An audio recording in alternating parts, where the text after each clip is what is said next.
નમસ્કાર મિત્રો, સ્વાગત છે તમારો સંદેશ ગુજરાત યુટ્યુબ ચેનલમાં। આજના સમાચાર વિશે વાત કરતા પહેલા જો તમે અમારી ચેનલમાં નવા છો તો નીચે લાલ કલરનું સબસ્ક્રાઇબ બટન આપેલો છે તેને દબાવીને બાજુમાં રહેલા ઘંટડી બટનને પણ દબાવી દેજો, જેથી મારા આવનારા તમામ વિડીયોની માહિતી તમને મળતી રહે। તો અંબાલાલ પટેલની આગાહી 48 કલાક ભારે। અંબાલાલ પટેલે ગુજરાતમાં આગામી દિવસોમાં ફરી વરસાદનું જોર વધવાની આગાહી કરી છે। તેમના જણાવ્યા મુજબ આગામી 48 કલાક અમદાવાદ અને ગાંધીનગરમાં મહત્વપૂર્ણ રહેશે। મધ્ય ગુજરાતના અનેક વિસ્તારોમાં ભારે વરસાદ પડવાની શક્યતા છે। રાજ્યમાં ફરી મેઘરાજા ધમાકેદાર બેટિંગ કરે તેવી સંભાવનાઓને પગલે વરસાદી માહોલ વધુ તીવ્ર બની શકે છે। ત્યાર પછીના સમાચાર વિશે વાત કરીએ તો ગુજરાતને વરસાદથી 10,000 કરોડથી વધુનું નુકસાનનો અંદાજ।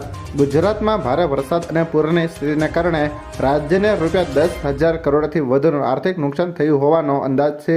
વરસાદ બાદ વિવિધ વિભાગો દ્વારા રોડ, પુલ, વીજ લાઇન, સરકારી મિલકતો અને ખેતીને થયેલા નુકસાનનો સર્વે હાથ ધરાયો છે। અંતિમ રિપોર્ટ તૈયાર થયા બાદ રાજ્ય સરકાર કેન્દ્રને વિશેષ નાણાકીય સહાય મેમોરેન્ડમ મોકલશે। કેન્દ્રની ટીમ અસરગ્રસ્ત વિસ્તારોની મુલાકાત લઈ નુકસાનનું મૂલ્યાંકન કરશે। ત્યાર પછીના સમાચાર વિશે વાત કરીએ તો કેન્દ્ર સરકારનો મોટો નિર્ણય। કેન્દ્ર સરકારે સરકારી વાહનોના દુરુપયોગ અને બિનજરૂરી ખર્ચ પર રોક લગાવવા one officer one official car નીતિ અમલમાં મૂકી છે।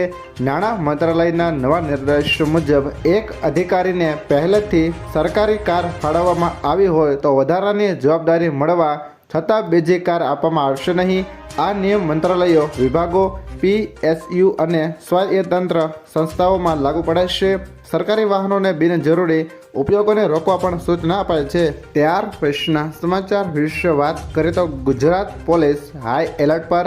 ગુજરાતમાં 4 દિવસ ભારે વરસાદની આગાહીને પગલે પોલીસ તંત્ર એલર્ટ મોડ પર છે।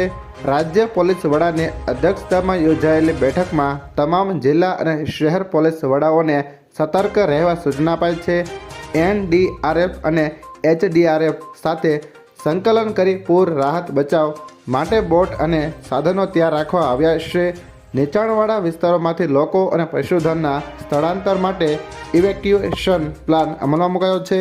ત્યાર પછીના સમાચાર વિશે વાત કરીએ તો વાવાઝોડા અતિવૃષ્ટિમાં પશુધનની સુરક્ષા માટે માર્ગદર્શિકા જાહેર।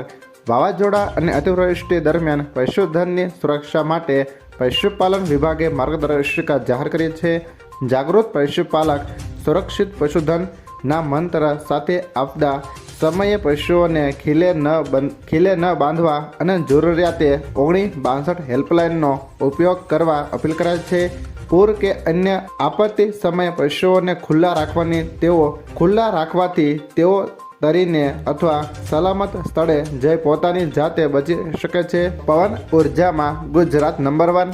23 જૂન 2024 સુધી ગુજરાતની પવન ઉર્જાની સ્થાપિત ક્ષમતા 16,086 મેગાવોલ્ટ પહોંચે છે, જે દેશના તમામ રાજ્યોમાં સૌથી વધુ છે।